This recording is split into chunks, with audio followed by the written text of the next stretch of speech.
आखिर क्यों राजकुमारी को एक सांप से शादी करना पड़ा और फिर क्या हुआ। बहुत समय पहले किसी गांव में एक बूढ़ी औरत थी जिसकी कोई संतान नहीं थी। उसके पास सिर्फ एक छोटी सी झोपड़ी थी जिसमें वह अकेले ही रहती थी। वह हर रोज जंगल में जलाने के लिए लकड़ी इकट्ठा करने जाती थी। एक दिन एक छोटा सा सांप उसकी लकड़ियों के गट्ठर में घुस गया। इस पर उसने ध्यान नहीं दिया और बूढ़ी औरत ने लकड़ियों को अपने कंधे पर उठा लिया और घर लौट आई। जब उसने लकड़ियों को फर्श पर गिराया तो सांप बाहर निकल आया और वह बिल्ली के साथ खेलने लगा। बूढ़ी औरत ने सांप को अकेला छोड़ दिया। क्योंकि उसकी कोई संतान नहीं थी तो उसने उसे अपना बेटा समझकर रख लिया। समय बीतता गया और वह सांप कुछ समय बाद बड़ा हो गया। एक दिन उस सांप ने उससे कहा, तुम राजा के पास जाओ और उसे कहो कि वह अपनी बेटी से मेरा विवाह कर दे।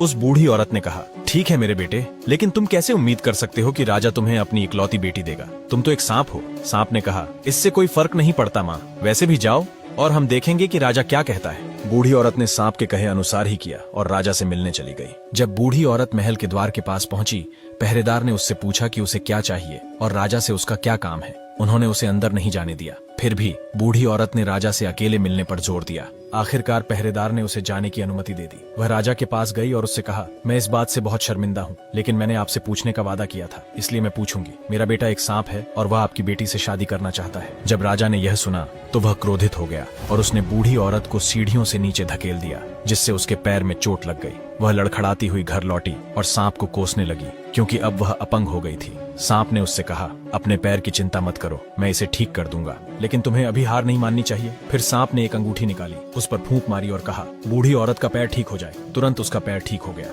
अगली सुबह सांप ने बूढ़ी औरत को फिर राजा के पास भेज दिया और वही हुआ। लात घूंसों और पिटाई के बाद उसने कसम खाई कि वह फिर कभी महल में पैर नहीं रखेगी। तीसरे दिन सांप ने उससे कहा, आखिरी बार फिर से राजा के पास जाओ और विवाह का प्रस्ताव रखो। बुढ़िया पहले तो अनिच्छुक थी, लेकिन सांप ने वादा किया था कि यह आखिरी बार है, इसलिए वह राजा के पास वापस गई। बूढ़ी औरत राजा के पास पहुंची और बोली, महाराज, मुझे अपने बेटे के लिए आपकी बेटी को पत्नी के रूप में लेना होगा, अन्यथा मैं बहुत बड़ी मुसीबत में पड़ जाऊंगी। राजा ने हंसते हुए कहा, मैं अपनी बेटी को कुछ शर्तों के तहत तुम्हारे बेटे को दूंगा। कल तक तुम्हारी झोपड़ी मेरे जितनी बड़ी महल बन जानी चाहिए, तुम्हारे दरवाजे से मेरे दरवाजे तक का रास्ता रेशम से बना होना चाहिए और 400 सेवक घोड़ों पर सवार होकर प्रतीक्षा कर रहे होने चाहिए, जो धरती पर मौजूद हर रंग के कपड़े पहने हुए हों। अगर तुम कल सुबह तक यह सब कर सकती हो तो मैं अपनी बेटी की शादी तुम्हारे बेटे से कर दूंगा। बुढ़िया ने यह सब सुनकर चली गई। इस बार उसे लात घूंसे नहीं मारे जाने की खुशी थी।